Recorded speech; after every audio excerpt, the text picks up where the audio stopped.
The next step in this process is to disconnect these springs here. And they are also going to be fairly easy.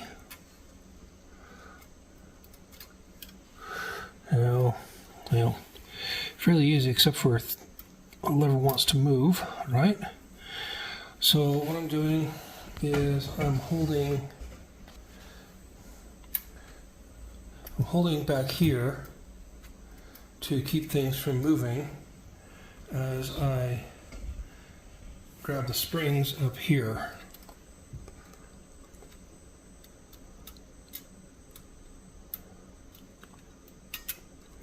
As they come off, the lever will drop down.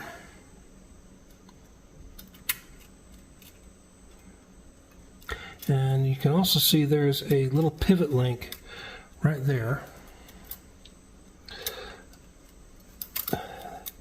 that the link arm attaches to. So this is the bell crank, and this little bit here that I'm working with, that is the trigger connecting link. Runs, like I said, runs all the way up to the front of the frame. So we get rid of this one more.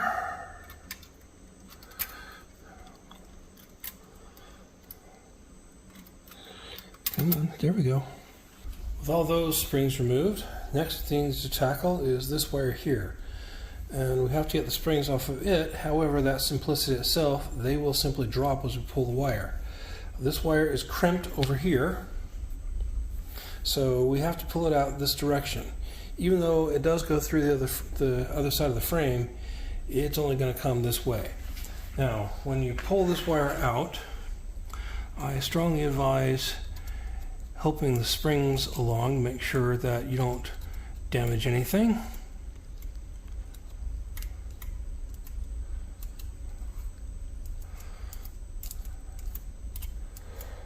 Then, as you pass each column, the spring will simply drop, and all is well. There's the first one.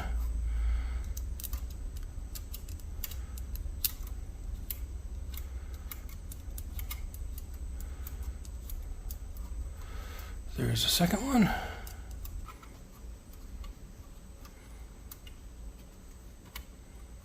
And there we go. Now, I think I did one step out of order earlier, as we're supposed to be removing a pin under here, but that's already gone. So the next step is to deal with this. This one we pull to the left, and then pull out the trigger assembly.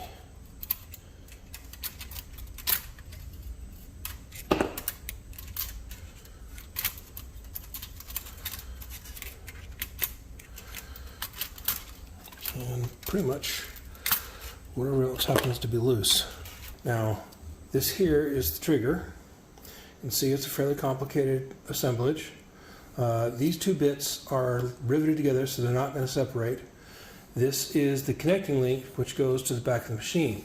Now, these need to be kept apart by column, but I don't really have a appropriate set of bags, so I'm simply going to flag and number them and keep them in a common bag. But you need to make sure that this gets back into the right spot. The only thing on here that you have to worry about are these springs. However, this one's still connected and under tension, and this one is fully looped around the trigger arm, so it's not going anywhere. So once you get them in the bag, they're fine. And even if you do have a spring that detaches, springs are going to be kind of generic. It'll affect how the keys in one column feel, but it won't affect the operation of that column. Alright, well, I have all of the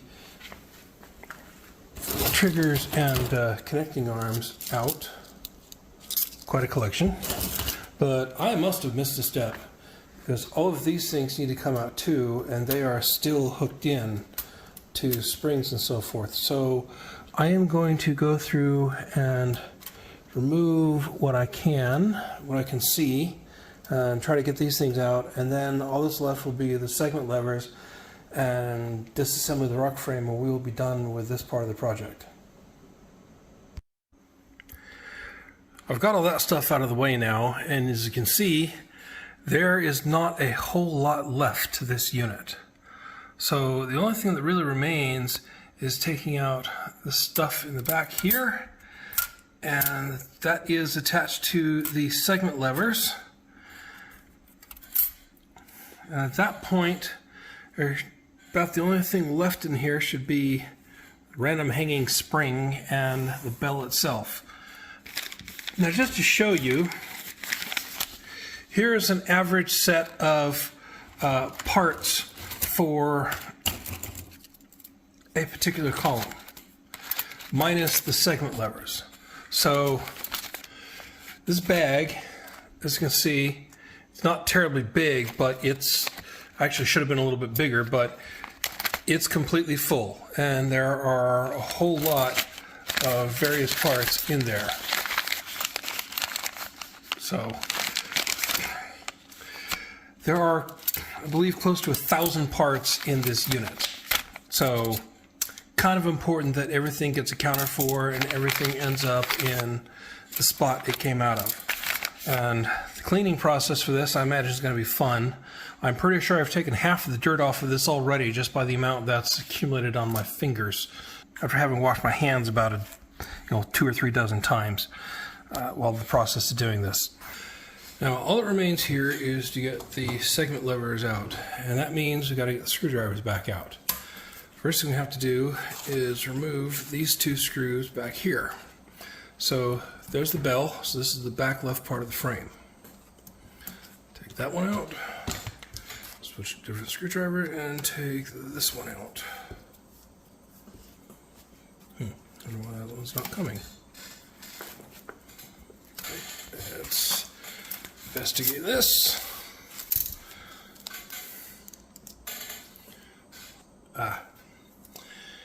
The rod is turning, so that means I have to hold the other end of it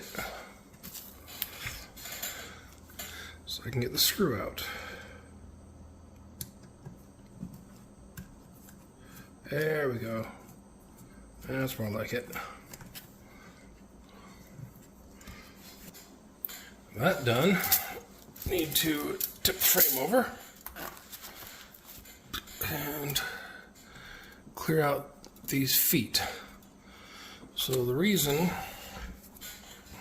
these things here, we had to take that screw out is to release tension to allow these to actually come out.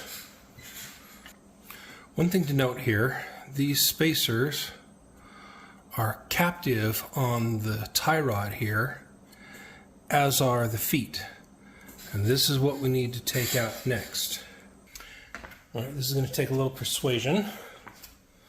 So first, let me get it free of this end of the frame.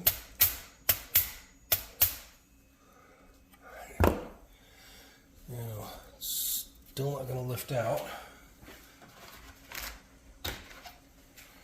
Plastic punch. See if I can't put a little force on it without damaging anything. Just enough to knock it loose.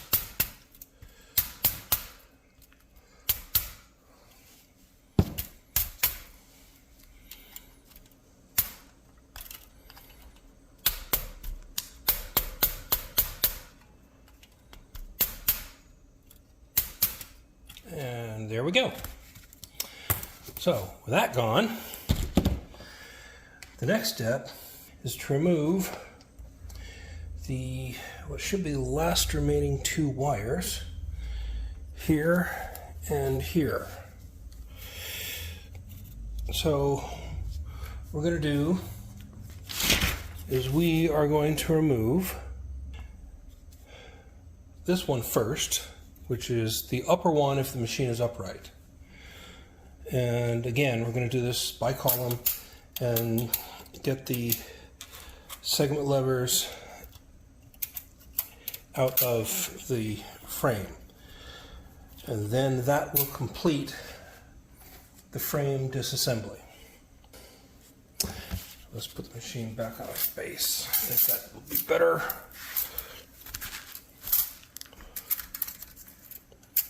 And come on. There we go. These two are now clear. And they occupy a common hole and sit like this. Now, I'm going to withdraw the top wire, or the bottom wire here. So, this belongs to the overflow column, column 13. So let's go ahead and give this wire a little help.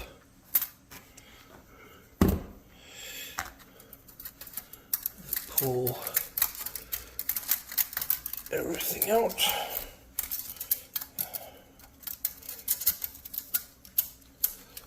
Gently.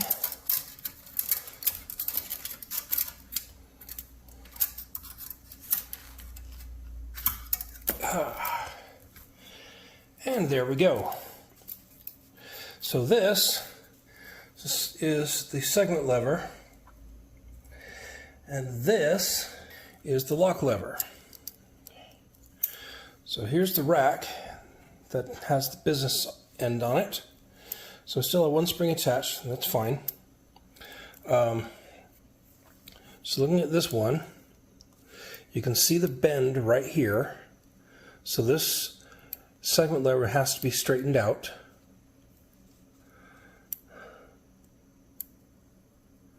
And you can see how this little stop here should be sitting under that, but with it spread, it can too easily slip by it.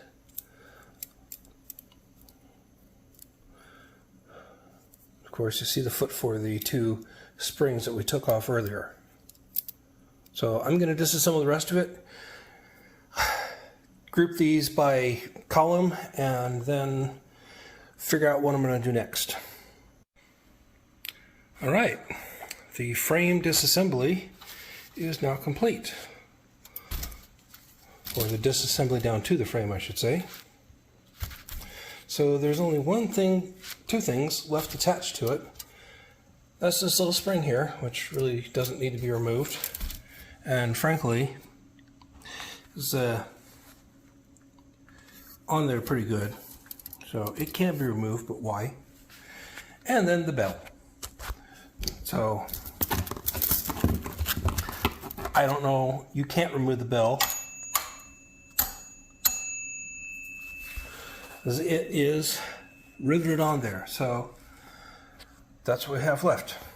Now I need to make sure that the frame itself didn't get bent in the impacts. I don't think so.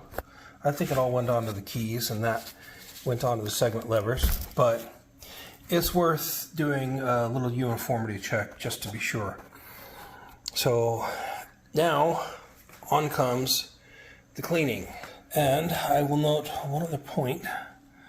I just found a washer here, which I am sure came off of this back bit here, which belongs to the rod that we took out earlier. Goes on that side. So that's one thing about this sort of project. Always check and see for things that came out that you didn't catch. So I've already found one spring that I had to account for, and now the washer.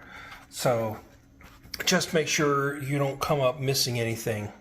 So as I was getting ready to disassemble the rock frame, I started evaluating this frame a little bit more and looking for signs of damage, and I do find that in columns 4 and columns 5 that there are 2 tabs that are bent that are going to need to be put back right before I reassemble the unit. This one's going to be pretty easy. I just have to apply a little bit of force and pin that back down. This one's going to be a little bit harder because if you notice here, it's bent into a bit of an arc. So I'm going to have to figure out some way to fix that. That doesn't involve disassembling the frame, because I do not want to do that. That is very difficult and very time consuming. And you have to get it back perfectly or the unit may not work. So I'll be looking at that while I do the cleaning.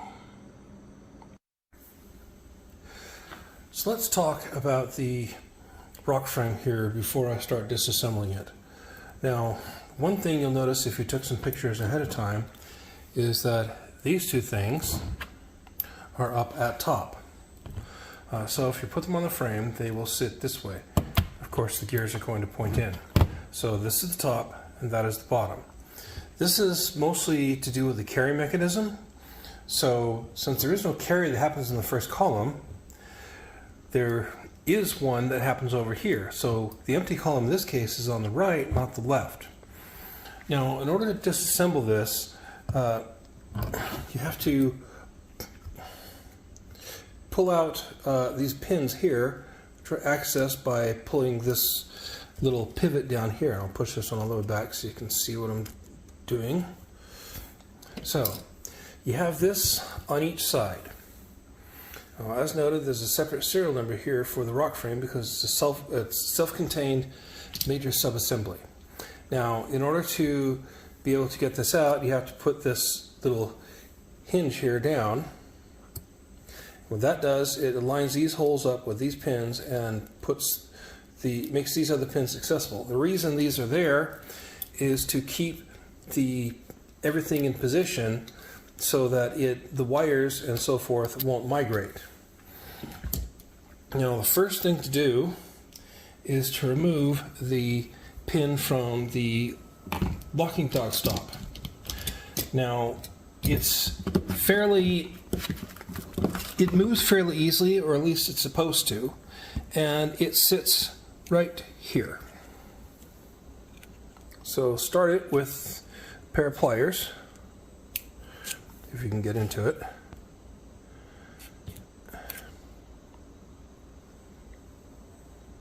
And it only wants to pull out from the right-hand side. Now, in this case, my pin doesn't come out because there is a rather substantial amount of wear.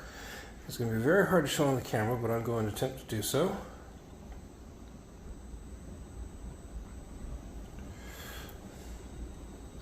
That you can see right here, and even a bit more back over this direction. You can see that little bit that's conical, and there's a bit of spalling on the other side of it. That is exactly where the locking dog hits. So this pin will not come out on its own. So I'm going to have to take a bit of emery cloth that I have cut into a strip here and go over the diameter, the surface of that rod, and try to get it down to size. It's also possible it got bent a little bit and hence distorted. So we'll see what happens. It ought to be possible to pull it out. Otherwise, if I can't, I am going to have to improvise on the process, and that means taking things out of order and doing things in a manner that are not going to be conducive towards instruction. So if I can do this correctly, I'll get the wire out. If I can't, then from this point on, you won't want to take the steps in the order that I do them. There is one point to note here, and that is that the coil springs that you see, if I can bring them up here, by these gears here, they're all preloaded, and that is important to the operation. You need a certain amount of tension in order to do the job of bringing them back to zero and properly resisting over travel and so forth. Now, the preloading of these springs is usually about 1 turn. However, over 90 years, these springs have relaxed a bit. Actually, now probably close to 100 and some. So they're not always going to be a full turn. So as you remove these, you need to make sure you hold things together, and that requires removing this support pin here. So we're not to that point yet, but just in advance, you're going to have to hold everything together and try to figure out how far that spring turns when you relax it and let the tension go. And you're gonna want to make notes of this so that when you put it back together, you can get the spring preloaded correctly. Now, I doubt you're going to be able to get a full turn preload on some of these that are relaxed. I just don't think things are going to be in the right position to let you do that. But you want to try to get it as close to original as possible, or at the very least how you took it out. So I'm going to go do a little bit of sanding, and hopefully this will bring that pin to a point where I can pull it out. Alright, after about 20 minutes of sanding, I managed to get the pin down to the point where I could force it off. So there were two sections that were being particularly problematic. One was right here under this, and the other one was, I think this column here, where the locking dog had worn so hard against the pin that it had actually worn a notch into it and created a bit of spalling or burr, if you want to call it that, this uplift on the other side that was keeping the pin from coming through. So now that I have that done, I can put the camera back on the tripod, get the lighting back where it belongs, and start taking the rest of this apart. Alright, so now that I have the pin out, I've done a little bit more sanding on it, and then I took a 1000 grit piece of sandpaper. So here's the emery cloth I used. See, that's quite coarse. Here's the 1000 grit. I ran over it to get rid of the marks from the emery cloth and also from the pliers that I used to get it out. The defects, of course, are still in there, but I figured out that if I put the pin in the other direction, and I don't know if this is or not, but the defects, instead of sitting next to the dog, will sit inside the frame support like that. So we'll have good metal to sit next to, and this, even though it's a little bit weak, will still be just fine for the frame support. So this pin is salvageable. It goes in just fine.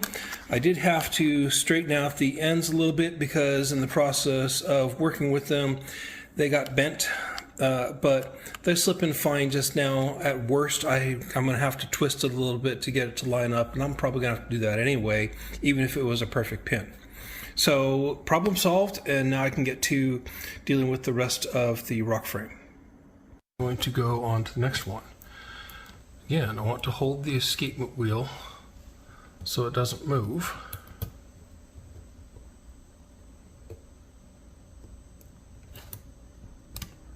There it goes.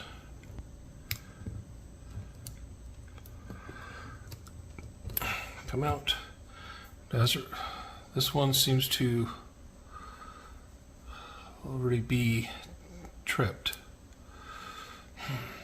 All right, so there we go. So yeah, it moved. When I took this off here, off the stop, it moved one full turn. Actually a little bit more. So that's what we were looking for. Try to figure out exactly how much this spring is loaded. All right, so I'm going to finish up with that and then I'll come back. When you do take these things off, you need to note down the amount that each one was preloaded so you can get it back right. And as I said before, a full turn was factory, but these may not be quite factory. So just make sure you know so that you don't over tighten the spring and break it as operations continue further on down the road. With all the carry wheels out, now I'll turn this over and withdraw the two detent pivot wires. Now those are these two right here. And again, we're going to go right to left. And that will free up the links, and they're pretty loose already. They don't really sit tightly against these things. They don't have a need to. So if you can manufacture with lighter tolerances, you always do that because it's faster and cheaper. And just let the things fall loose. And then the other one.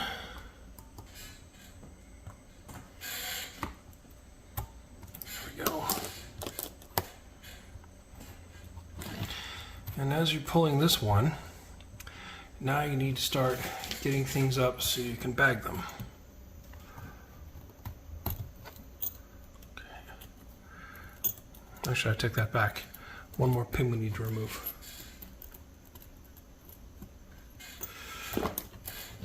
I can take that from this side though.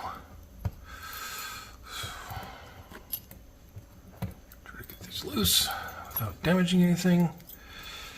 There's a spring in between them. Come on, get over there.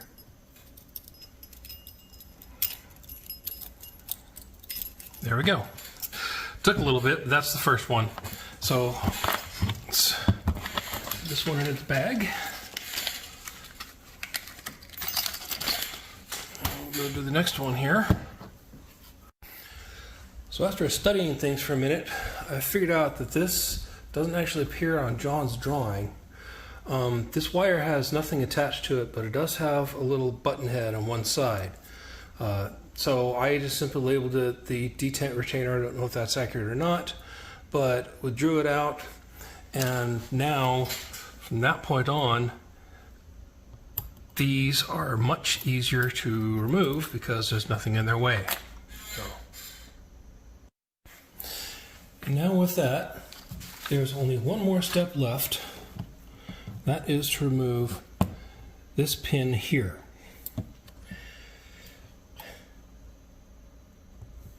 And that should just come straight out. Make sure it's clear. These levers tend to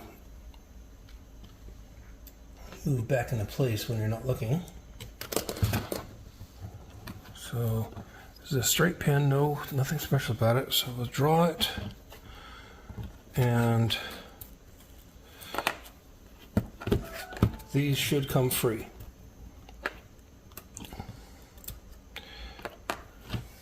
These are the toggle levers and zero stops. One final note. As I was doing some research and making a couple of inquiries in regards to the broken bit on the rock frame, it was determined that the locking dog, the tab off of it, is going to be fatal to the unit, at least from that column onwards.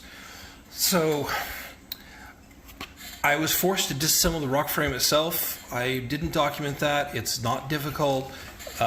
You do have to take copious notes to make sure you get it back together exactly right. It's the same sort of thing as I was talking about with the frame of the whole unit. Everything is very specific. Now you can see the functional intact unit here. That's this bit. And you can see the broken unit over here. As far as I can determine, this was done some time ago, or was weak enough to the point where it didn't survive the impact of the recent shipment. Now this again was where the particular damage was done on that pin, and that is ultimately what broke the dog. The excessive force of it hitting up against the pin, because the spring at some point was overwound. Now I did not find it overwound when I got the unit, when I took things apart, but it must have been at some point in those two columns. Otherwise, the damage to that pin would not have been done. There was no wear or indentation anywhere else on the pin, just that one spot, or those two spots. So I don't know what I'm going to quite do for repairs on this. It's a little bit difficult to fix, and I don't think I could do it properly and get it to hold up. So what I'm going to have to do probably is find a J or an H, because this portion of the frame is identical, that is in scrap condition but otherwise intact, and be able to take it apart enough to salvage some parts off of and make this unit functional again. So in the meantime, what I can do to make sure that I can minimize the number of free parts hanging around is I can put this on the left side of the rock frame as I put it back together, therefore rendering it easily accessible when I do get a replacement, and I can simply stop at the point of reinserting the rock frame into the primary chassis. So that way I can reassemble the primary chassis, reassemble the rock frame, and get all the pins back in place, save for the first few that I took out, which will be the last few that will need to go back in. And that will at least allow me to be able to test the unit to that point, insofar as making sure everything depresses the way it's supposed to, even though it won't have the resistance of the accumulator attached to it. So that's the plan for now, and we'll see what happens. And with that, we're now done disassembling the rock frame. Now you'll notice that there are still a couple pieces attached here, and that is because they are riveted in place. So you cannot disassemble those. They are part of the frame pieces here. Now, if you really wanted to, you could disconnect these springs, and I note over here one has already come loose. I'll have to put that back in place. But if you want to clean this thing with the springs as they are, it's not going to hurt anything, as long as you're mindful of the springs themselves. So now that we're done with that, the next step is to clean the living daylights out of it, fix anything that's broken, and then begin the multi-day process of putting it back together. Remember, it's always easier to take things apart than it is to put them back together. So there we have it. One Comptometer level H, fully disassembled, and a vast array of parts. So if you wish to take this on yourself, good luck. And I make no guarantees about your success using these videos. I do this for a public service, and that is all. So see you on the flip side.